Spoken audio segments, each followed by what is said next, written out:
मांझी जी ने जहाँ बयान दिया भाई, पार्टी के कार्यकर्ताओं की बैठक थी और वहाँ चूंकि देखिए चलता है, केवल नेता का बयान चलता है। उसके पहले जो कार्यकर्ता बात करते हैं या अन्य जो नेता बात करते हैं वो तो चलता नहीं मीडिया में। ना हमको केंद्र के मंत्रालय का लालच है, ना संतोष जी को राज्य के मंत्रालय का लालच है। हमारा लालच है या हमारा जो काम है या हमारा जो लक्ष्य है पार्टी ही है।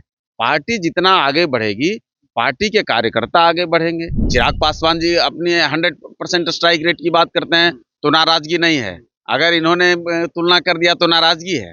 तो ये मैं कह रहा हूं कि इस तरह की कोई बात नहीं है। सबसे ज्यादा दलितों का उत्पीड़न अगर किसी ने किया है तो राष्ट्रीय जनता दल और उनके समर्थकों ने किया। ये ऑन पेपर है, ये कोई मैं और आपके कही हुई बात नहीं है। ऑन पेपर ही कौन लोग सबसे ज्यादा करता है, और वो उत्पीड़न भी करते हैं, वो धरना प्रदर्शन भी करते हैं। कलेश देखने को मिल रहा है। हमारे साथ बातचीत करने के लिए हिंदुस्तानी अवाम मोर्चा के राष्ट्रीय प्रवक्ता श्याम सुंदर जी है। 5 राज्यसभा सांसद का कार्यकाल 9 अप्रैल को खत्म होने जा रहा है। उससे पहले ही एनडीए में सीट को लेकर कलेश मचा हुआ है। हाँ, क्लेश हम लोगों को तो कहीं कोई क्लेश नहीं दिख रहा है। मांझी जी ने जहाँ बयान दिया भाई, पार्टी के कार्यकर्ताओं की बैठक थी और वहाँ चूंकि देखिए चलता है, केवल नेता का बयान चलता है। उसके पहले जो कार्यकर्ता बात करते हैं या अन्य जो नेता बात करते हैं वो तो चलता नहीं मीडिया में।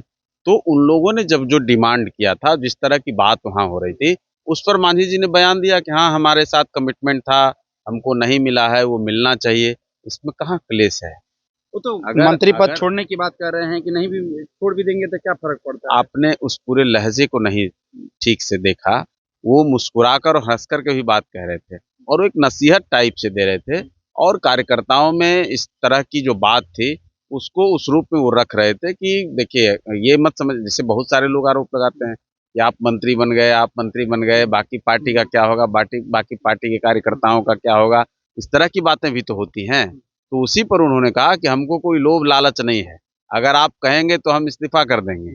तो अपने कार्यकर्ताओं से बात करने में आदमी किस तरह से बात कर, अब उसको लोग इस तरह से करने लगते हैं कि जैसे लग रहा है कि वो सही में एनडीए से नाराज हैं या मंत्री पद छोड़ रहे हैं। बयान उन्होंने अपने उससे लग रहा था कि मैंने वही कहा ना कि देखिए पूरी बात, जब जैसे जो मीटिंग की पूरी बात नहीं आ पाती, पहले जो कार्यकर्ता बात कर रहे थे, पहले जो पार्टी के नेता बात कर रहे थे, वो इस तरह की बात कर रहे थे। उसमें कई लोगों ने कहा कि भाई आप केंद्र में मंत्री हो गए, एक राज्य में मंत्री हो गए, बाकी कार्यकर्ताओं का, उनका जो लोग अपने करियर को ये करके यहाँ काम कर रहे हैं या जिन लोगों ने बहुत जगह कुर्बानी दी है, आखिर उनके बारे में नेता ही तो सोचेंगे।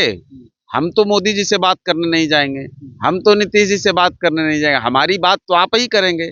तब उसी पर उन्होंने कहा कि आप लोग ऐसा मत समझिए, ना हमको केंद्र के मंत्रालय का लालच है, ना संतोष जी को राज्य के मंत्रालय का लालच है। हमारा लालच है या हमारा जो काम है या हमारा जो लक्ष्य है पार्टी ही है। पार्टी जितना आगे बढ़ेगी, पार्टी के कार्यकर्ता आगे बढ़ेंगे और सब मिलकर के आगे चलेंगे। वो उसी पर कह रहे थे और इस बात पे कहीं कोई दो राय नहीं है कि निश्चित तौर पर उन्होंने कई बार कहा कि कुछ बात हुई होगी उनकी सीनियर नेताओं से। आपने कहा कमिटमेंट हुई थी कि एक सीट मिलेगा। मैं नहीं कह रहा हूँ, मैं नहीं कह रहा हूँ, हमारे नेता ने ही कहा है कि इस तरह का कमिटमेंट था, वो कह रहे हैं। तो भाई ये दर्द और पीड़ा और नाराजगी जैसी कोई बात नहीं होती है। लोग अपनी अपनी बात करते हैं। जीतन राम मांझी जी हैं कि ओपन प्लेटफॉर्म पे बात कर देते हैं, बहुत सारे नेता हैं जो अंदर खाने बात करते हैं। बात तो सब कोई करते हैं।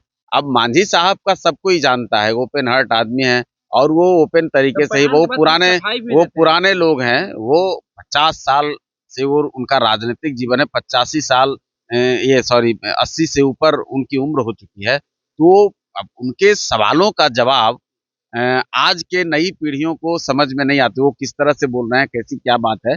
ओपन लोग बात किया करते थे। आप लोहिया को सुनेंगे, आप कभी मधु दंडवते को सुनेंगे, आप कांग्रेस पार्टी में कभी दिनकर राज्यसभा सांसद थे उनको सुनेंगे। तो इस तरह की बातें होती थी, पुराने कल्चर में ऐसे ही बात होती थी। पहले गठबंधन धर्म नहीं था, पहले गठबंधन की राजनीति नहीं थी। बयान से दर्द झलक रहा है। बात समझिए, वो कह रहे हैं कि बीजेपी के बाद हमारी पार्टी की स्ट्राइक रेट सबसे बेहतर थी। इससे पहले बयान दिए थे कि अगर हमको 30 सीट, फिर मैंने वही कहा ना कि जो पूरी बात होती है, जो वो मीटिंग 3-4 घंटे का चलता है और उसमें जो सब लोग बात करते हैं, तो उसमें बहुत सारे लोगों ने ये बात कहा। और ये देखिए, ये कोई, अब चिराग पासवान जी अपनी 100% स्ट्राइक रेट की बात करते हैं तो नाराजगी नहीं है, अगर इन्होंने तुलना कर दिया तो नाराजगी है। तो ये मैं कह रहा हूं कि इस तरह की कोई बात नहीं है।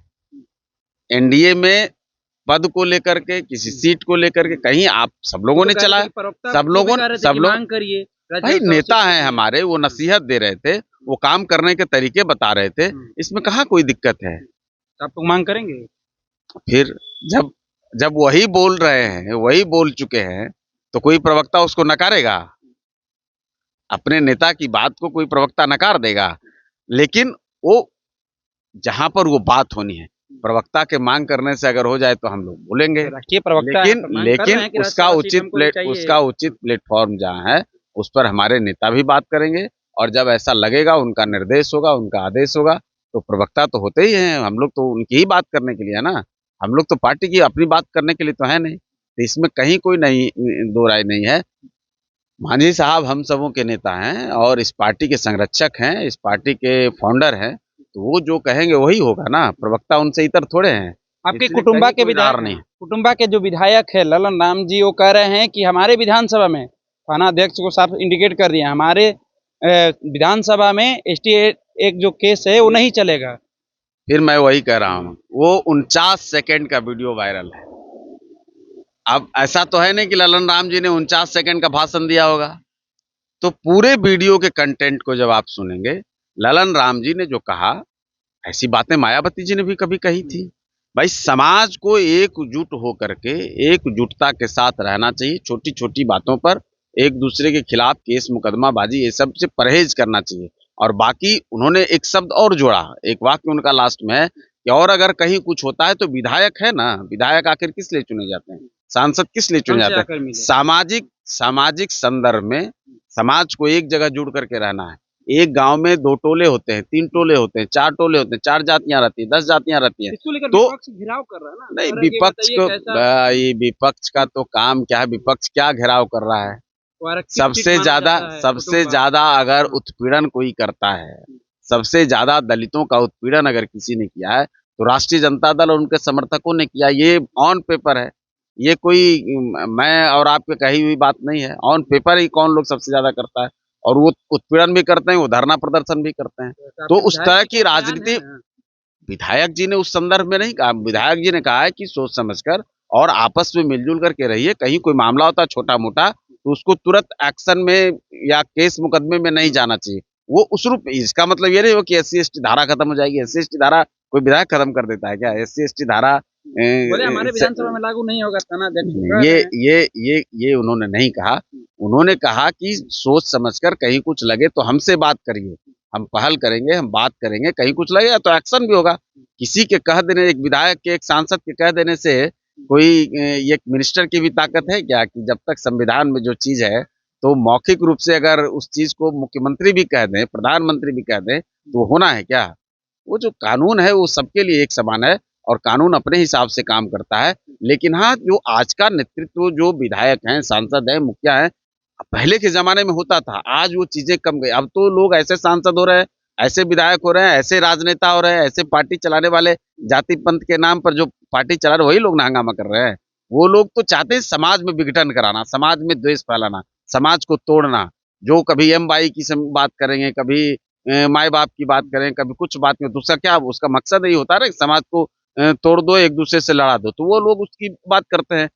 निश्चित तौर पर मैं ललन राम जी के बयान को पूरी तरह से नेगेटिव के दृष्टि से नहीं देख रहा हूँ। एक सकारात्मक पहल है और उनके कहने से SC/ST नहीं लगेगा। लेकिन उन्होंने कहा कि आपको एक जगह रहना है, उनको कहना है कि आपको एक जगह, उनके कहने से नहीं लगेगा। फिर मैं पूरे बयान को सुनिएगा तब ना, पूरे भाषण को सुन लीजिए। कभी भी किसी भी बात को, जो चीजें वायरल होती है वो हकीकत नहीं होता है।